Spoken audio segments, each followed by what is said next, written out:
Friend, আজকে হেরে দিয়েছি। Welcome to my channel. বলিনি বলিনি তো কি হচ্ছে, না বললে কি হচ্ছে। আমার মেয়ে কেমন উল্টে শুয়ে আছে, মানে উল্টে শুয়ে আছে আজকে। ওর শরীর, ওর নাকি কিছু ভালো লাগছে না।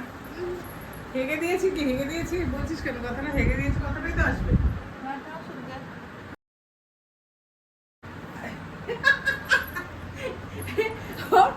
এই ছোট্ট ব্লগে ছোট্ট বাচ্চাটাকে দেখুন, এই দেখুন বাচ্চাটাকে উল্টে শুয়ে আছে, দেখেছেন? ওটাকে মুখে দেখাবে না, দেখি তোর মুখটা কেমন হয়েছে আজকে, দেখি একটু দেখি মুখটা। ওর ঠোঁটটা যেহেতু ঠোঁটে যেহেতু অনেক র্যাশ বেরিয়েছে, ওই র্যাশগুলোর জন্য আজকে ও মুখ দেখাবে না। দেখি আবার দেখা একটু, ওই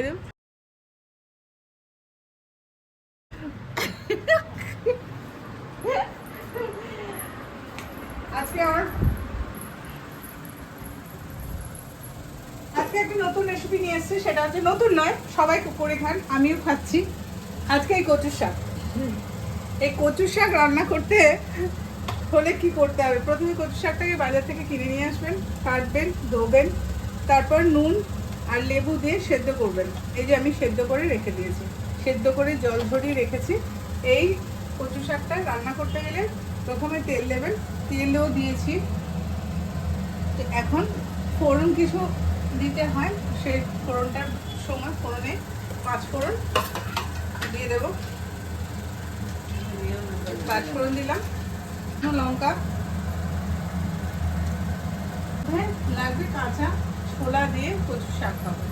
কচুর শাকটা যে কাঁচা ছোলা ভিজিয়ে রেখেছি, কাঁচা ছোলা দিয়ে কচুর শাক হবে। আর এত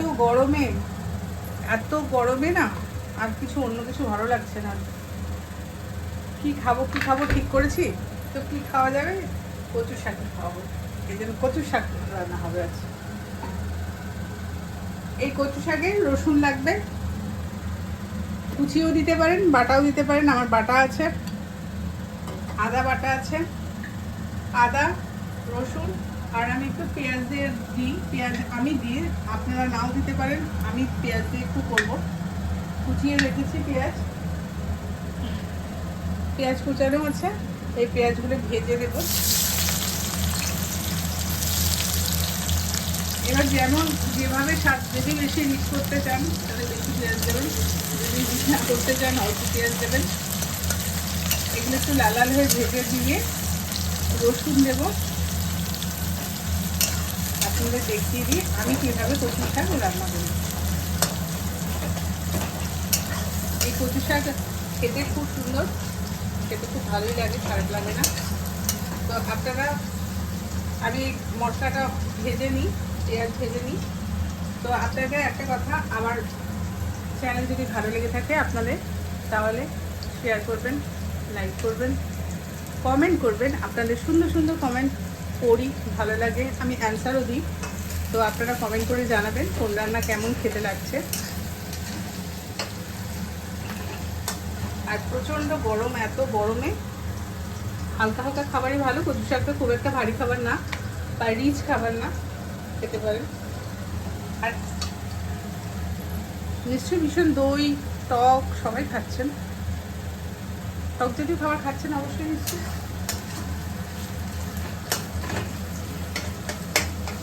একটু লাল লাল করে ভেজে নিয়ে তারপর আসছি, আবার বাকিটা দেখাচ্ছি। পেঁয়াজ ভাজা হয়ে গেছে আমার, এই দেখুন পেঁয়াজ ভাজা হয়ে গেছে। এরপরে রসুন দেব।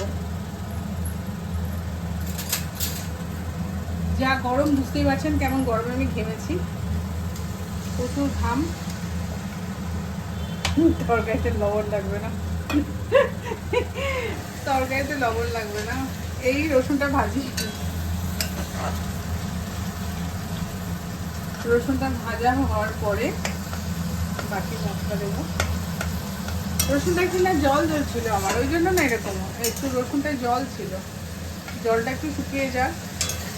কারণ রসুনটা যখন পেস্ট করেছি না, সেই জলটা একটু ছিল, দিয়ে ফেলেছিল, একটু জল ছিল। তো রসুন, আপনারা রসুন এমনি দিতে পারেন, কোনো অসুবিধা নেই। এটাকে ফেলবো না বলে দিলাম। এখন ভাজা হয়ে গেলে তারপর বাকি। প্রচণ্ড গরম, এত গরমে আপনারা কী করে বলবেন যে রত্না এখন এই গরমে কচুর শাক খাচ্ছে? এটা করবেন না, কিছু তো খেতে হবে। প্রতিদিন তো আর সেদ্ধ সেদ্ধ নিয়ে ভালো লাগছে না, সেই কারণেই বানানো, আর কিছু না।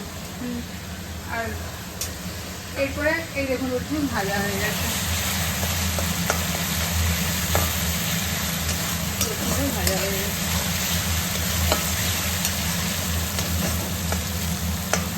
আপনাদের মেনুগুলো কি হচ্ছে একটু কমেন্টে জানাবেন তো, মেনু দেখে মেনু বানাবো। এই যে আদা দিলাম,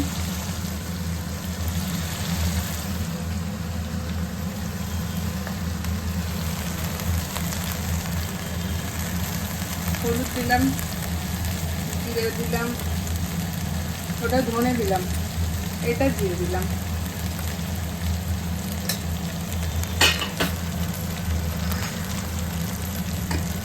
সবার শেষে একটু ঝাল করি, গরমে ঝাল দিই, ঝাল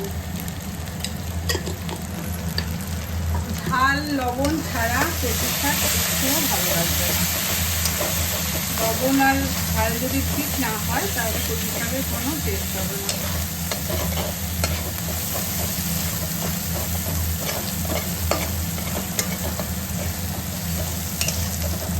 আপনাদের অনেকে অনেক রকম করে রান্না করেন, সব ঠিক আছে, এই রান্নাটা করে খেয়ে দেখবেন, বেশ ভালোই লাগে।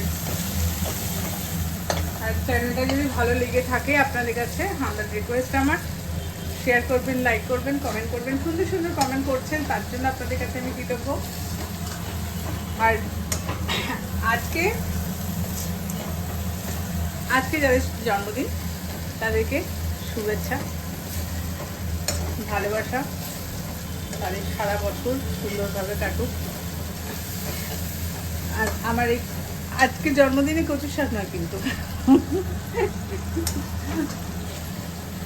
এবার কচু শাক ভাজা হয়ে গেছে, কচু শাক বলছি, মশলাটা ভাজা হয়ে গেছে। এবার আমি এই ছোলাগুলো দিয়ে দেবো।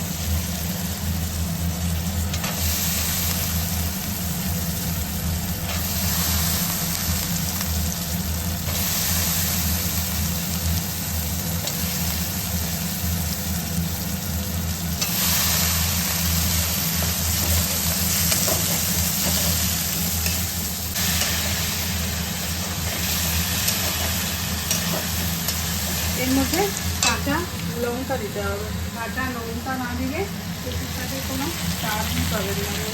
আমাদের বাড়িতে ঝাল কম খায় বলে ঝাল কম দিলাম। আপনারা যে যেমন ঝাল খাবেন সে সেরকম পরিমাণে দেবেন। আমাদের বাড়িতে ঝালটা একটু কম।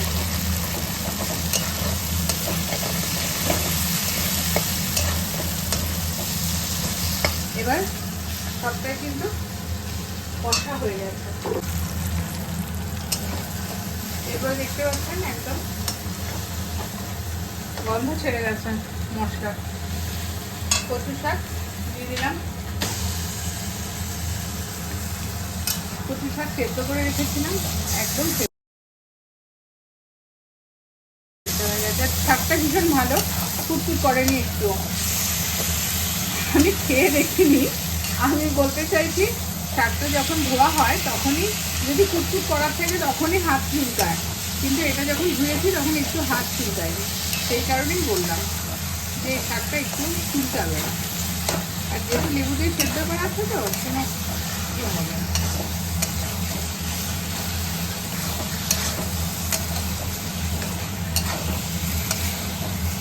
এইভাবে নাড়তে নাড়তে জলটা শুকিয়ে যাবে, আপনাদের শেষ পর্যন্ত আমি দেখাবো। আর এইভাবে একটু রান্না করে খেয়ে দেখবেন, একদম হালকা হবে খাবেন। কচু শাক খাওয়া ভালো, খুব ভালো। মা মা কোথায় গেল? আমার মেয়ে তো মানে এত গরমে উল্টে শুয়ে আছে, এখন উঠেছে নাকি দেখি। আসুন আমার কচু শাকটা একটু হোক। এই যে উঠেছে উঠেছে উঠেছে, জানলা দিয়ে কি করছিল এতক্ষণ? উল্টে পড়েছিল, এতক্ষণ উল্টে পড়েছিলি কি রে? হ্যাঁ, এখন জানলা দিয়ে কি করছিস? জানলা দিয়ে ঠান্ডা ঠান্ডা হাওয়া দিচ্ছে, ওই জন্য হাওয়া খাচ্ছিস? আচ্ছা আচ্ছা, বুঝলাম। কি রে?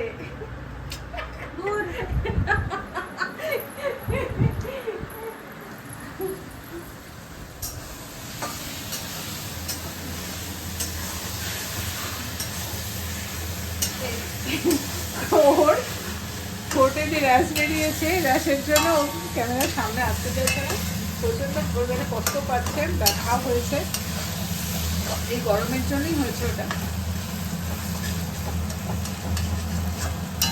এই যে মনে হচ্ছে ভালোই হবে না।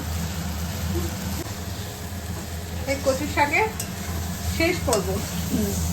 এই যে কচুর শাক আমার হয়ে গেছে, এই দেখুন কচুর শাক একদম তেল বেরিয়ে গেছে, মাখা মাখা হয়ে গেছে। আশা করি গন্ধ খুব সুন্দর উঠেছে, জানি না কেমন খেতে হবে, কিন্তু এভাবে রান্না করে খেয়ে দেখবেন খুব সুন্দর খেতে হয়। আজ কেমন হবে আমি বলতে পারবো না।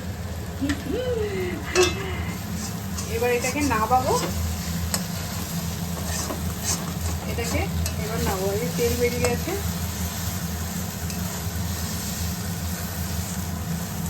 এই দেখুন রেডি হয়ে গেছে।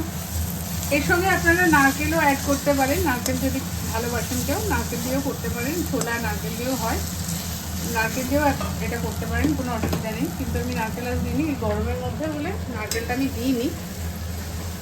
নারকেল দিয়ে খেতে পারবেন, একদম চলে আসছে।